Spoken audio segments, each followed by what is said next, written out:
اعوذ باللہ من الشیطان الرجیم، بسم اللہ الرحمن الرحیم۔ آج کے اس درس میں ہم پڑھیں گے فعل ماضی کے بارے میں۔ فعل ماضی کیسے بنے گا اور کیسے استعمال ہوگا۔ سب سے پہلے ہم نے مصدر کی طرف دیکھنا ہے۔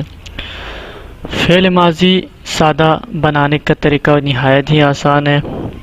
آمدن ہمارے پاس مصدر ہے۔ آمدن کا مطلب ہے آنا۔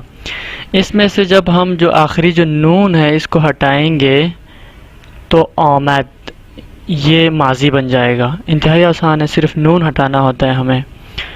آمدن کا نون ہٹائیں گے تو آمد اب ماضی رہ گیا۔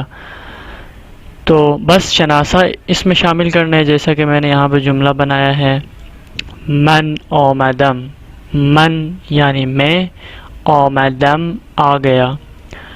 من آمد یہ غلط ہو جائے گا، یہ بالکل ہی غلط جملہ ہے۔ اگر آپ صرف شناسہ لگا کے جملہ بنا سکتے ہیں وہ بھی ٹھیک ہے، اگر آپ صرف شناسہ استعمال کرتے ہیں تو من نہ لگائیں، صرف آپ کہیں آمدم، اس کا مطلب ہے آ گیا، میں آ گیا۔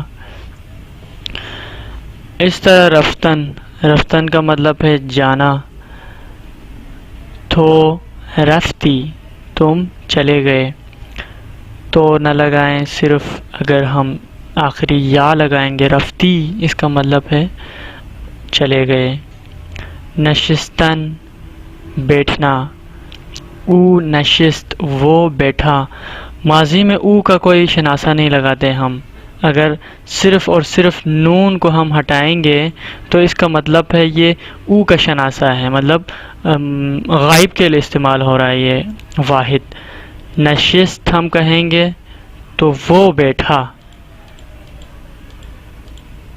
صرف نشست ہم کہیں گے تو اس کا مطلب ہے بیٹھا۔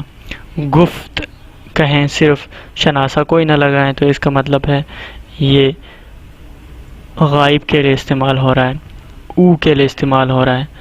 خوندن، خوندن کا مطلب ہے پڑھنا۔ انہا خوندن، انہوں نے پڑھا۔ خوردن، خوردن کا مطلب ہے کھانا، کھانا۔ پینے کے لیے بھی استعمال کیا جا سکتا ہے، پینا۔ شما خوردید، آپ نے کھایا۔ انتہائی آسان ہے ماضی بنانے کا طریقہ، سمپل۔ آپ نے